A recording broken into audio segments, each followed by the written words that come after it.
What's up, everybody? I'm David Hain. Welcome to episode number 278 of the A2D From Addict to Disciple podcast. If you enjoy this podcast, please like, subscribe, follow, and share the link with your friends. If you'd like to get our curriculum, you can get the paperback or ebook of From Ashes to Destiny on Amazon. Today's episode, number 278, is entitled Happiness Park. And I want to just say right up front, before we start in the park, if you want more on the podcasts about happiness, you can go to episode number 72, which is entitled Happiness is an Inside Job, and number 206, which is entitled Ikigai, What's Your Purpose? Okay, so let's start our walkabout in Happiness Park. We're at the entrance here. And there's a sign that says, number 1, definition of happiness is a state of well-being and contentment. Number 2 definition is a pleasurable or satisfying experience. So what we're saying in this park is some people view happiness as an experience or an event which is pleasurable. Other people view it as a state of being, of well-being and contentment. And how this looks varies from person to person based on our own past experiences, our likes and dislikes, our core values, our goals. So we should not judge others or try to define for them what their happiness should be. We should ask them what makes them happy and content and what makes them feel pleasure and listen. Let's go down the path and start this walk. The first sign says, the Dalai Lama once said, the purpose of life is to be happy. According to him, people are born with an inherent sense of kindness and warm-heartedness towards others. If the ultimate goal in life is to find happiness, being kind and good to others should help us achieve that. Let's open up the journal and see what the guys said who've come here before us. First entry in the journal says, the purpose of life is to be happy. Well, I try to hang around happy people and people who make me happy. But when I'm not happy, my emotions of sadness and depression overwhelm me. Then I must self-medicate or else I feel like I'm drowning. This aching inside of me, only happiness can fill it. And for me right now, that happiness is crystal. Sure. The second comment says, sure, that's deep. I think of it more like a donut hole that needs to be filled to feel whole. So happiness is the donut hole that I place in my donut every day, so to speak. And I seek whatever can fill that hole every day. I seek happiness. I go out and try to find it in anything around me. Next comment says, well, I was always a thrill seeker, a risk taker as a kid, as a teenager, chasing that adrenaline rush. And that's how I found my happiness.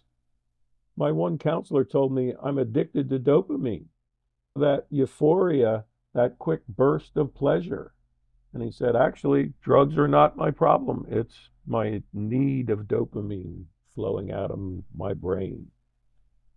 Last comment says, I agree with this quote that started us off here on the walk that the Dalai Lama said. And I'm in recovery now, and I found true happiness in helping others. And for me, that's a 180-degree turn from my decades in addiction, where I was only interested in me and what I wanted in the moment. Okay, we've got 4 good comments there to start us off with that quote. Let's go down the path to the next sign. And this is a quote by Aristotle, and it says, happiness is the meaning and the purpose of life, the whole aim and end of human existence. Let's see what the guys wrote in the journal. When you find your purpose in life, you will be happy. I find my purpose in so many things, though. I found it when I fell in love. I found it when I became a dad. I found it when I got my career, my once-in-a-lifetime job. My grandpa always told me, happiness is fleeting. And happiness can be the calm before the storm. He was not negative. He just was always wary of happiness. And I think that stuck with me. And quite frankly, the way I've found my purpose in those things I just said in this journal, they were all fleeting. I've lost all those in my addiction. Shaw, that's a lot. Let's see what the next comment says. And the guy wrote, I'm a pleasure seeker. And because I'm a pleasure seeker, I always look outside of myself to find it. And as soon as I find it, the thrill begins to fade.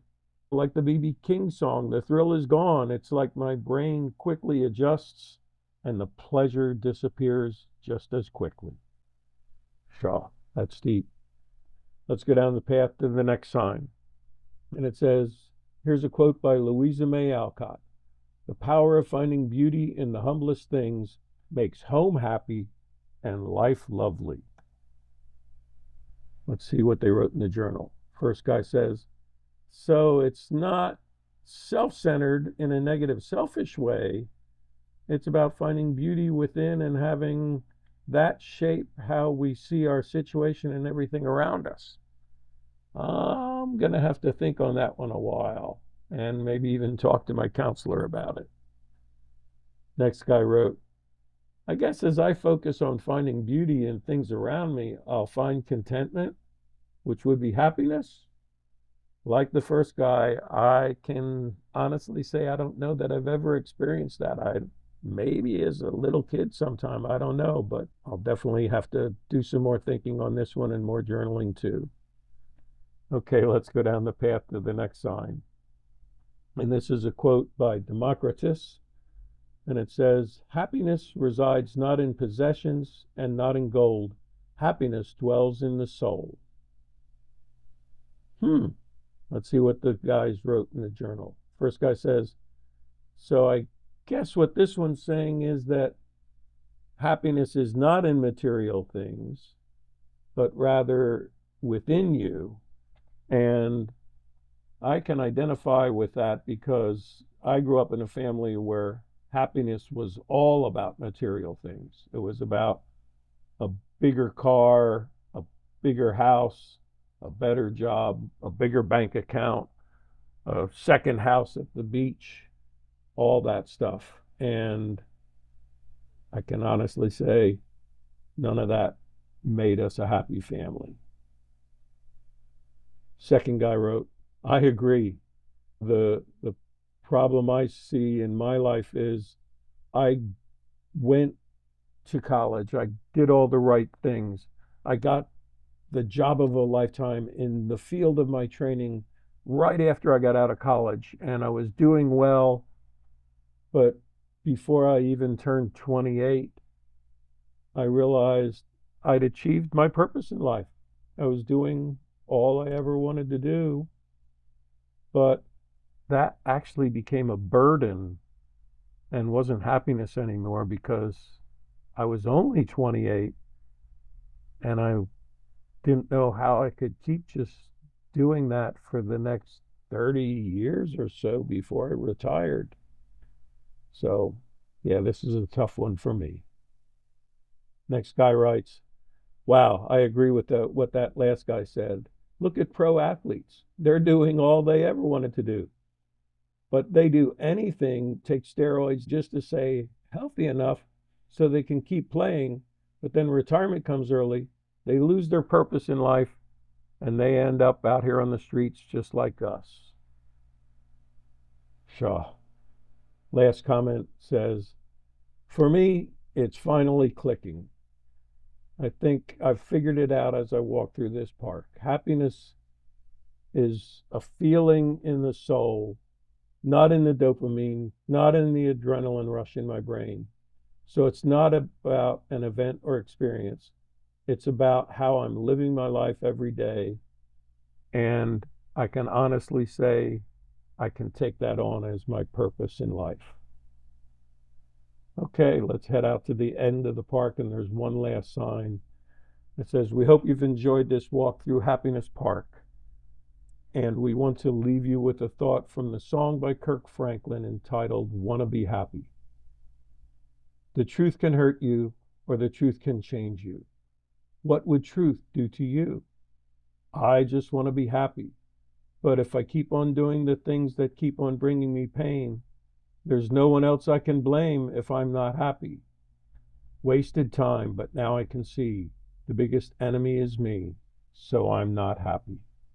Okay, I guess that's a challenge right as we head on out to say we do need to look inside and say if we were the biggest enemy to ourselves in being happy all along, and can we truly take that direction of most of the words from the quotes here, just saying we need to find happiness as a state of well-being that dwells within us. Thanks for listening to this episode of the A2D from Addict to Disciple podcast.